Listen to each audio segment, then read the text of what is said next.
भारत के पड़ोसी देश म्यांमार में आंतरिक विद्रोह हो रहे हैं। दरअसल म्यांमार इन दिनों सैन्य विद्रोह का सामना कर रहा है, जिसके कारण एक बार फिर रखाइन राज्य से रोहिंग्या मुसलमानों को पलायन करना पड़ रहा है। वहीं संयुक्त राष्ट्र मानवाधिकार कार्यालय के मुताबिक लगभग 45,000 से अधिक रोहिंग्या मुसलमान बांग्लादेश की सीमा के पास भाग गए हैं और उन्होंने अंतर्राष्ट्रीय कानूनों के अनुसार नागरिकों की सुरक्षा का आग्रह भी किया है। अब थोड़ा म्यांमार का इतिहास जान लेते हैं। म्यांमार को पहले बर्मा के नाम से हम जानते थे।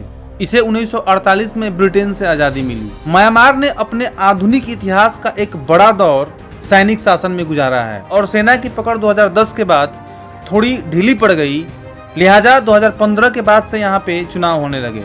2015 में चुनाव के बाद आंग सान सुई की म्यांमार में सरकार बनी। इस दौरान सेना ने रोहिंग्या मुसलमानों पर कार्यवाही की। इस कार्यवाही के कारण लगभग 5 लाख रोहिंग्या मुसलमानों को बांग्लादेश में भागकर शरण लेना पड़ा। इस पलायन को संयुक्त राष्ट्र ने जातीय नरसंहार का सटीक उदाहरण बताया। इस संघर्ष के बाद देश में विद्रोह की लहर उठ गई, जिसका नतीजा है मौजूदा समय की क्रांति, जो समय के साथ साथ और भी विशाल होती गई। यह विद्रोह पहले भी हो चुका है, जिसे ऑपरेशन 1027 नाम दिया गया, जिसमें म्यांमार के 3 विद्रोही गुट एक साथ आए, जिसमें Arakan army, Myanmar national defence alliance army और तवांग नेशनल लिबरेशन आर्मी भी शामिल थे। वही अगर हम रोहिंग्या की बात करें तो यह एक मुस्लिम जातीय अल्पसंख्यक है, जो सदियों से बौद्ध बहुल म्यांमार में रह रहा है।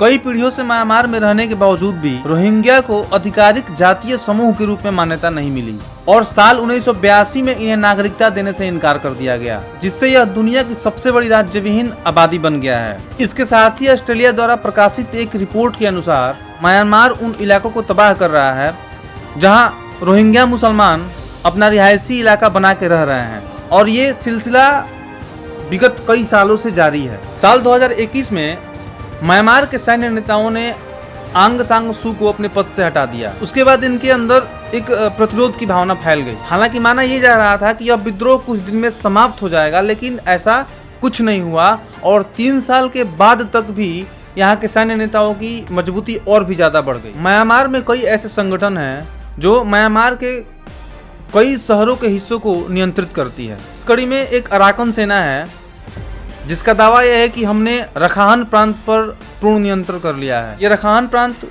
म्यांमार के पश्चिमी तट पर स्थित है। रखाइन की राजधानी वाली क्षेत्र में भारत का Kaladan multi modal transport project चल रहा है। साल 2008 में ही इस परियोजना पर दोनों देशों की सहमति बनी थी। इस प्रोजेक्ट के जरिए कोलकाता को म्यांमार से और म्यांमार के कलादान नदी को भारत के उत्तर पूर्वी राज्यों से जोड़ा जा रहा है। इसे मल्टी मॉडल इसलिए भी कहा जा रहा है क्योंकि इसके तहत सड़क, नदी, बंदरगाह जैसे व्यापक बुनियादी ढांचे बनाए जा रहे हैं। हालांकि इन सब प्रयासों के बावजूद भी म्यांमार में चल रहे संघर्षों ने अवैध शरणार्थियों को लेकर भारत की चिंता बढ़ा दी है। दरअसल संघर्षों की वजह से म्यांमार से हजारों शरणार्थी पहले से ही मिजोरम में आकर बस चुके हैं। आंकड़ों के अनुसार फरवरी 2021 में सैन्य तख्तापलट के बाद से अब तक लगभग 31,000 से अधिक शरणार्थी भारत की सीमा में आ चुके हैं। इसी सैन्य तख्तापलट के कारण हो रहे आंतरिक विद्रोहों के वजह से म्यांमार के रोहिंग्या मुसलमान बांग्लादेश, भारत जैसे देशों में शरण ले रहे हैं।